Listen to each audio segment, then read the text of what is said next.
I think that this event represents a key word, which is contamination. Only through contamination of beautiful minds, beautiful business schools, great companies, we can really find new ideas, new ways of competing in our business environment. And we really thank ESCP for giving us this opportunity to put these elements together in one single event. In the next year we will have a lot of challenges that we have to manage. The contamination with our partners will be one of the main strengths for Costa to drive people and management in the future. Today was a great day here in Savona. The journey started very early this morning when the team came on board and started to visit the ship.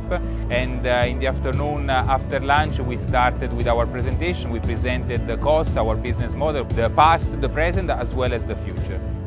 I'm very happy with the relationship that we have with the ESCP. This program is a great way also for us to learn some new things, but also gain an external view, an outside view of what perhaps could be better and what could be the cost of the future. So I really look forward to tomorrow and the results that this will bring to our company.